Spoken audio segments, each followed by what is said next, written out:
Hi submarine friends. Well, you can see I have my box keel in the bottom.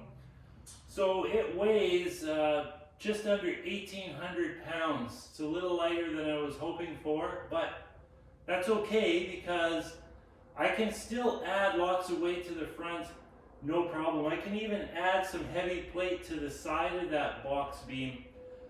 The big thing is I need to put it in the water because in my experience, you could do all the math in the world and still get it wrong. So it's pretty tricky math. In fact, when they build military submarines, they have a whole crew of people doing the math on the weight of a submarine and they get it wrong. So there's no shame in it, that's for sure. Anyways, what I did, I took the beam and I welded an end cap on it and then cut a curve so that the hull fits it perfectly. And the bottom side has a whole ton of scrap metal in it, and then about 1.5 inches of concrete with a whole bunch of rebar welded to the beam. And then I plated the bottom with 16 gauge, this stuff right here. I just cut 3 pieces and I welded it on the bottom so that the bottom is not concrete because, you know, that'll scrape and whatever. Plus, this ensures that all the stuff that's inside that beam will never come out. So then on the top side, so from the middle up, I have grater blades. I have 5 grater blades in there. That's all that'll fit. And they're 8 feet long. And then at the back, I just have a bit of scrap metal to fill up that void, and then I welded some rebar across so that the grater blades can't slide back.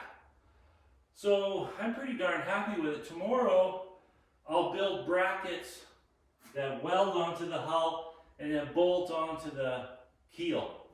This way it can be removed for, you know, making sure that it's not rusting in the bottom like the hull. I'll probably tar the bottom section of hull where the keel is, but anyways, it needs to be removable. You know, you don't ever want to weld something like that on permanently because you have no way of inspecting in between.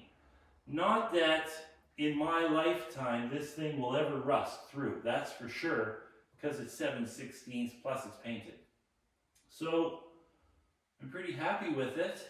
It was a tough job, lots of heavy lifting and heavy work, and I'm pretty pooped. So I actually had to wait. I couldn't get the crane started this morning. It was too cold. So I had to charge the batteries, and then I just actually got back from the doctor's office and I gave it a try. So I thought I better fire it up and do it because in the morning it won't start if it's cold. So there it is, it's on. I'm really happy with it, I like it. I actually had a submarine called Necton Gamma, and it was a Necton submarine. So there was 4 submarines built in that series, and they were commercial submarines. And it had a box keel, the same thing, but it actually had batteries inside it. So this is strictly for weight.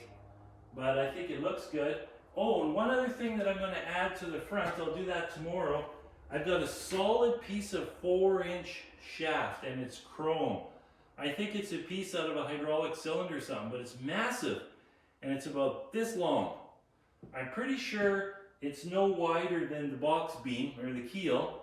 And what I'm going to do, I'm going to make a roller out of it. So I'll throw it in the lathe and I'll cut a couple holes in the end so I can weld some shaft in.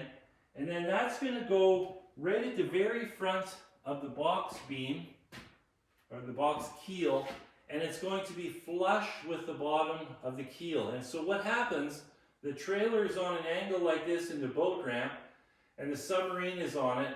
And then the submarine will pop up in the back because it tries to float. And so then that roller now is in contact with the trailer deck and it just rolls right off. Same with loading it on the trailer. As long as you've got a bit of a beaver tail, doesn't matter how shallow it is, that roller will hit that beaver tail and it'll deflect up and it'll just roll right up. And because the trailer's on an angle and the submarine is level, it'll just roll right up onto the trailer. I'll put like a 10,000 pound winch on the back of my 1-ton dually, and it'll just suck this thing right onto the trailer. Doesn't matter, as long as you got that roller, it's no problem. And also the trailer deck is wet, And the bottom of this thing is nice and smooth with that steel plate, so it'll just slide like no problem. So that is a really important thing, to have that roller in the front. It'll save the day. Because there's nothing worse than fighting with this sort of thing at a boat ramp and there's people watching. Usually they're quite helpful, but it's not a fun time. And I consider myself the king of launching and retrieving submarines. So that's it for today. I'm downright pooped. And tomorrow I'll get that, I might get the roller on tomorrow, and I'll get this all bolted on, and then I'll move on to the next thing. I guess I gotta finish this deck. I got bored of working on this, so I'll get back to working on this. There's not much to do, and we'll keep going.